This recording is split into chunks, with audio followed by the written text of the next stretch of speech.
Hello Technolovers! Peperangan kedua negara ini tak terlihat ada tanda-tanda perdamaian. Rudal Rusia terus menggelegar. Ukraina mencoba terus bertahan sembari mengobarkan serangan balik. Tentunya, selain tembakan rudal, banyak hal yang terjadi di hari ke-521 Perang Rusia-Ukraina. Salah satunya adalah rudal Rusia menghantam sebuah blok apartemen dan gedung dinas keamanan Ukraina di dekatnya di pusat kota Dnipro pada Jumat 28 Juni 2023 malam. Melukai sedikitnya 9 orang dan menyebabkan kerusakan parah pada kedua bangunan tersebut. Kemudian Kementerian Pertahanan Rusia mengatakan telah menembak jatuh 3 drone Ukraina yang berusaha menyerang Moskow pada Minggu 30 Juli 2023 pagi. Tidak ada yang terluka dan hanya ada sedikit kerusakan pada fasad 2 gedung perkantoran di kawasan bisnis Moskva City. Berikut ini akan kita ulas strategi pertahanan Rusia versus Ukraina serta alat perang yang digunakan. Strategi pertahanan Rusia dan Ukraina. Benteng pertahanan Rusia. Saat Ukraina mencoba mengumpulkan kekuatan untuk melakukan serangan balik, Rusia justru sibuk memperkuat pertahanannya dengan cara membangun benteng pertahanan dalam skala besar di wilayah Ukraina yang sudah dikuasainya. Rusia mengantisipasi serangan balasan dengan membangun parit, penghalang beton atau yang disebut orang gigi naga, parit anti-tank dan ladang ranjau.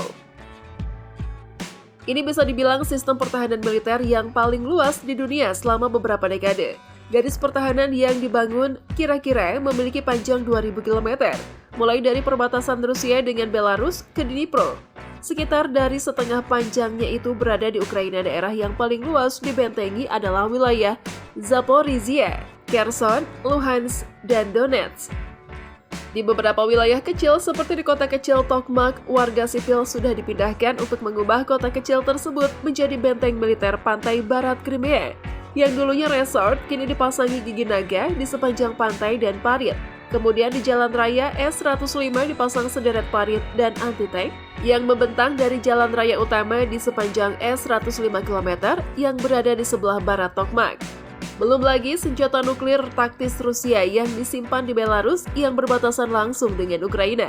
Penempatan senjata nuklir Rusia di Belarus memang kesepakatan bersama antara Rusia dan Belarus untuk memberikan peringatan ke Ukraina.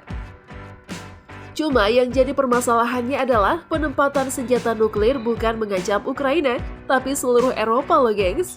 Bahkan termasuk juga membahayakan penduduk Belarus, meski disebut hanya memiliki daya ledak yang rendah.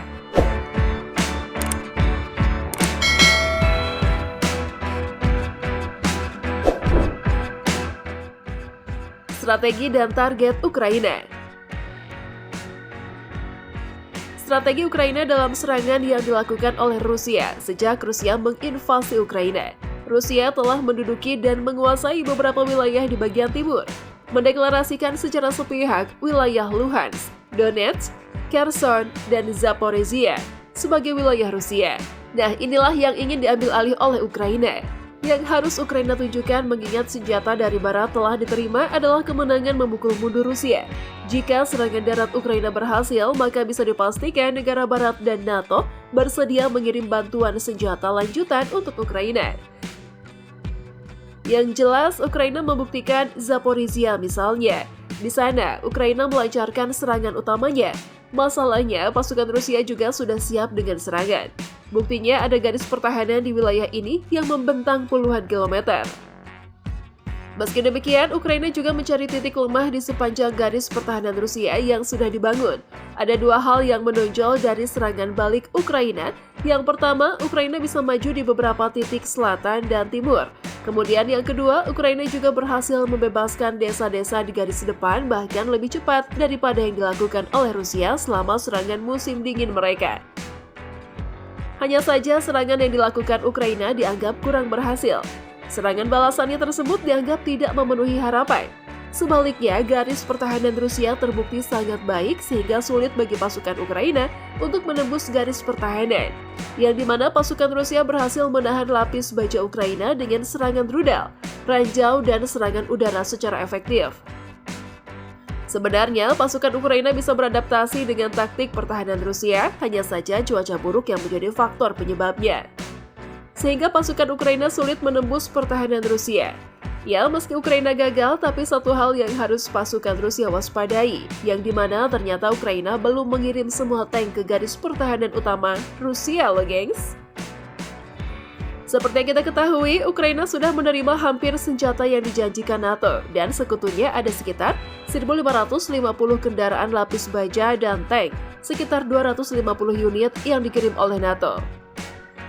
Tapi ada satu catatan penting bagi Ukraina, meski di darat militer Ukraina sudah berhasil meladeni kekuatan militer Rusia, sebenarnya Ukraina masih membutuhkan satu lagi, yakni armada angkatan udara. Kegagalan Ukraina menembus garis pertahanan di sejumlah tempat, banyak dikaitkan dengan minimnya perlindungan udara yang memadai. Memang NATO dan sekutunya sudah mengirimkan armada udara untuk mengantisipasi Rusia, tapi itu belum mumpuni. Mengapa? Karena Ukraina sangat menginginkan F-15 dan F-16 yang sampai sekarang tidak diperbolehkan dikirim ke Ukraina. Padahal dari segi kemampuan, dua jet tempur ini terbukti mampu memenangi ajang pertempuran udara melawan jet tempur Rusia di berbagai zona perang. Senjata perang Rusia-Ukraina. Rusia. Walaupun sempat muncul laporan Rusia mulai kehabisan amunisi, tapi serangan udara mereka belum juga berhenti. Sudah setahun penuh melancarkan serangan skala masif ke negara tetangga. Senjata Rusia seakan tidak ada habisnya. Sebagai produsen senjata, Rusia tidak hanya memiliki banyak senjata dan amunisi, tapi juga berbagai jenis dan kegunaan. Berdasar temuan di medan perang, Rusia tidak hanya menggunakan senjata-senjata produksi dalam negeri. Prajurit Rusia juga membawa senapan-senapan yang diproduksi negara lain, seperti submachine gun atau SMG, Heckler, dan Koch MP5 produksi Jerman, dan M1928 Thompson, dan Kriegspfechter dari AS. Meski SMG dalam negeri seperti PPS H41, PPS 43, OTS 02 Kiparis, PP 2000, AEK 919K, PP 19 Bison, PPK 20 Vidias, PP 90, PP 90 M1, PP 91 KEDR, dan PP 93 tetap menjadi andalan. Sementara shotgun yang digunakan prajurit Rusia semuanya produksi dalam negeri, baik dari zaman Uni Soviet maupun Federasi Rusia. Seperti Saiga 12, KS-23K, TOZ 87, RMF 93, RIS F, Molot bekas M, VEPR 12, MTS 255, dan MTS 2112. Begitu pula dengan senapan semi-otomatis. Prajurit Rusia membawa SVT-40, SKS TOZ 78, dan Zastava M59 atau 66. Untuk bahan peledak seperti granat, Rusia menggunakan produksi zaman Uni Soviet seperti RG-41, F1, RGO, RGD-5, dan RGN.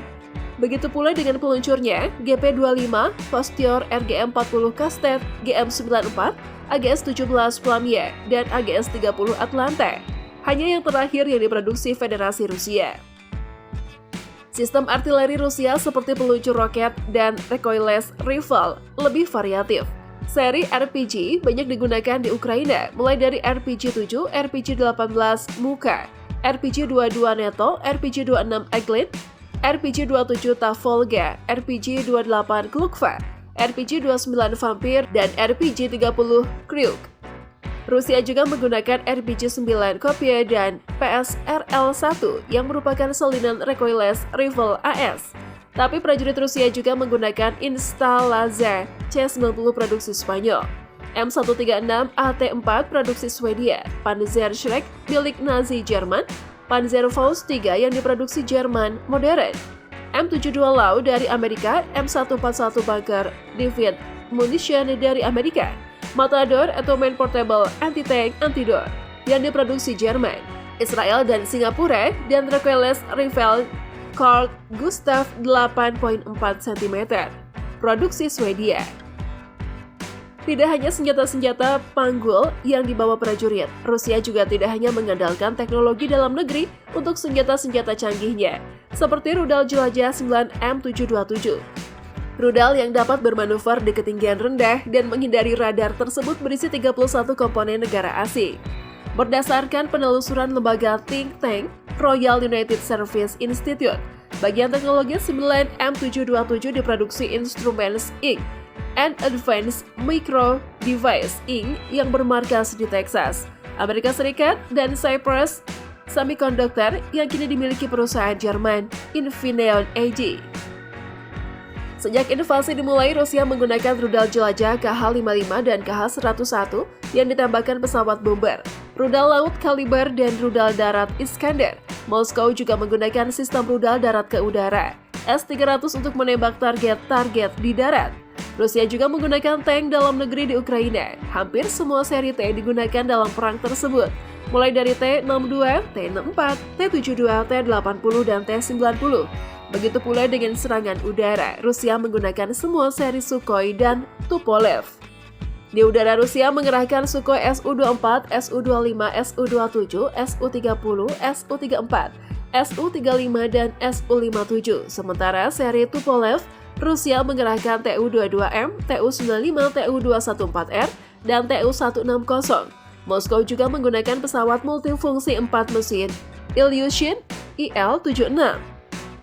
Di laut, Rusia mengerahkan kapal fregat Admiral Grigorovich dan kapal jelajah Project 1134B, Berkut B kelas Karat, dan Project 1164 Atlant kelas Lava. Ukraina. Di sisi lain yang berlawanan, sebagian besar senjata yang Ukraina gunakan berasal dari luar negeri. Terutama beberapa bulan terakhir, Ukraina akhirnya mendapatkan tank tempur modern yang menurut mereka dapat menciptakan terobosan dalam perang ini. Jerman dan sekutu-sekutu barat lainnya mengirimkan tank Leopard 1 dan Leopard 2. Tank Leopard 2 yang seberat 64 ton lebih berat dibandingkan tank serupa milik Rusia. Senjata utamanya membutuhkan amunisi dari Organisasi Pakta Pertahanan Atlantik Utara atau NATO. Ukraina juga menerima Challengers 2 dari AS, tank sebesar 75 ton dan dioperasikan 4 orang awak, dapat menahan serangan langsung dan amunisi yang digunakan tidak perlu standar NATO. AS juga mengirimkan tank M1 Abrams yang seberat 67 ton dan dapat menerima serangan langsung, tapi bahan bakarnya lebih boros dari tank jenis lain. Ukraina juga menerima kendaraan tempur lapis baja Striker dan Bradley dari AS. Striker dapat bergerak lebih lincah di perang dalam kota, sementara Bradley memiliki perlindungan lebih kuat dibandingkan kendaraan tempur Rusia dengan jenis yang sama. Ukraina juga menerima sistem pertahanan udara S-300 yang digunakan untuk menghalau rudal atau pesawat rudal dan juga dapat digunakan untuk menembak target di darat. Kiev juga menggunakan rudal Starstreak yang berfungsi menghancurkan helikopter dan pesawat kecil musuh. Sistem senjata ini dapat dioperasikan dengan cepat dan tidak banyak cara untuk menghalaunya. Ukraina juga memiliki drone Bayraktar TB2 dari Turki yang ongkos produksinya lebih murah dibanding pesawat tanpa awak AS. Drone ini digunakan untuk menyerang atau menemukan target artileri musuh. Nah, itulah tadi ulasan mengenai sistem pertahanan Ukraina dan Rusia, serta senjata yang digunakan dalam peperangan ini. Menurut Technolovers, gimana nih? Tulis pendapat kalian di kolom komentar ya. Yuk dukung terus channel ini dengan memencet tombol like, komen, dan subscribe. See you!